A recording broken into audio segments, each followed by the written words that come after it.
Almost 10 साल हो गए हमको देखते हुए, ठीक है।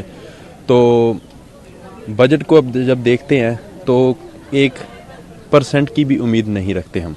आई टेल यू वाई, बिकॉज 10 साल को देखा है हमने, 1 साल नहीं देखा, 2 साल नहीं देखा, 3 साल नहीं देखा, 4 साल नहीं देखा, 5 साल नहीं देखा हमने सरकार को, ठीक है।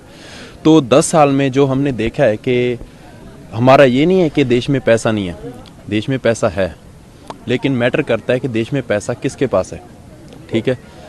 आम जनता के पास कितना पैसे का कैश फ्लो आता है, या कह सकते हो कितना पैसा जाता है। 99% इंडिया का पैसा जो है वो उद्योगपतियों के पास है, वही देश को चला रहे हैं आज।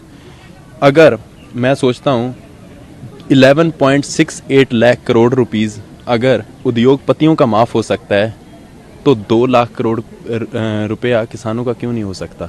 और बातें करते हैं कि किसानों की आयु दुगनी करेंगे जी। 2022 तक बोला था ना, क्या हुई? दुगनी हुई? नहीं हुई, ठीक है।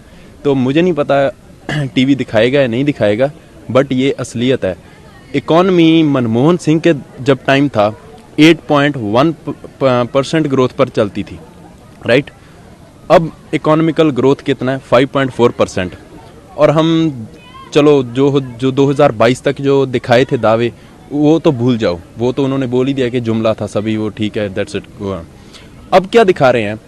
2030 का सपना दिखा रहे हैं ना, कि हमारी इकॉनमी है जो 10 ट्रिलियन इकॉनमी बनेगा इंडिया। 10 ट्रिलियन दिखा रहे हैं ना कि 10 ट्रिलियन इकॉनमी इंडिया बनेगा। राइट नाउ जो इंडिया का करंट फेस चल रहा है, एवरेज जो इकॉनमी है 5.4% से ग्रो कर रहा है। अगर 10 ट्रिलियन इकॉनमी बनना है इंडिया को, 10 trillion economy, that's huge, right. उसके लिए 15% की ग्रोथ चाहिए इकॉनमी की। 15% की ग्रोथ मोदी जी लाएंगे।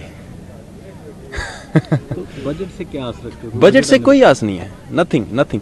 बजट से क्या आस रखेंगे? बजट से हम क्या आस रख सकते हैं? सारा कुछ तो आपने जो प्राइवेट करने के चक्कर में, प्राइवेटाइजेशन इज गुड। 1991 में एलपीजी रिफॉर्म्स लाए, राइट।